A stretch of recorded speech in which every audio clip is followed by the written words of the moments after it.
Another question, Becky from Cardiff asks, what will you do to support the upskilling and training of the UK workforce to help us compete on the world stage?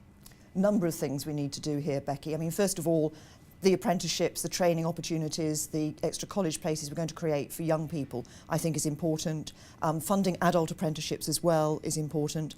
But we need to look more widely at this. We've had a report done by James Dyson, the creator of the Dyson vacuum cleaner, on how we can become the leading high-tech exporter in Europe. And one of the things he identified was the need for us to look at what we do in schools and universities to ensure people have the right skills. So we're supporting the setting up of some technical colleges, 12 at first, a wider network thereafter, which will give young people the skills from a very early stage. We're also looking at encouraging graduates from the science, maths, engineering and technology graduates to get into teaching with some breaks on repayments of their student loans. What will you do to support the upskilling and training of the UK workforce to help us compete on the world stage? I think we have to start young. One of the problems is I think many people who've got a lot to contribute to the labour market drop out of school, either literally drop out of school at 14, 15, or disengage and become disaffected, and we lose their talents.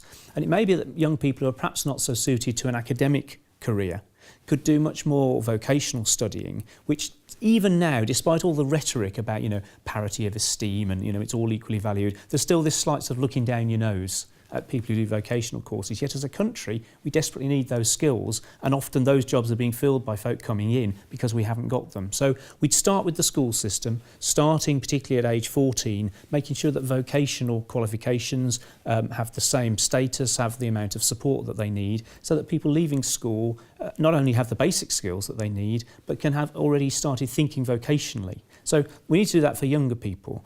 But then we need the understanding that education doesn't stop when you turn 16 or 18. We need a culture of lifelong learning. And my worry about the present recession is it's FE colleges and this kind of things that are being the first to be cut.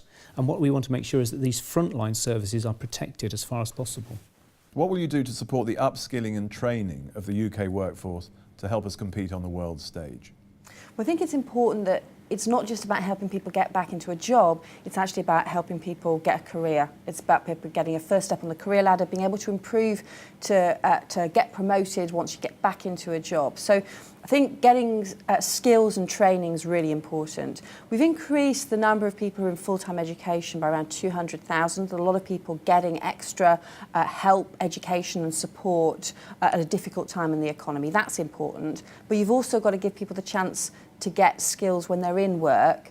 And that's why I think it's important not to cut back on the train to gain budget. I think that's helped 1.5 million people get skills, and while they're in work, that's really important, get new qualifications.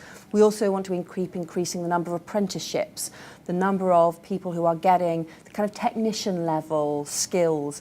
If you think back, maybe 10, 15 years, apprenticeships were pretty much dead. Actually, we've brought them back, but we want to keep expanding them. They're a really important part of building skills in Britain for the new high-skilled economy of the future.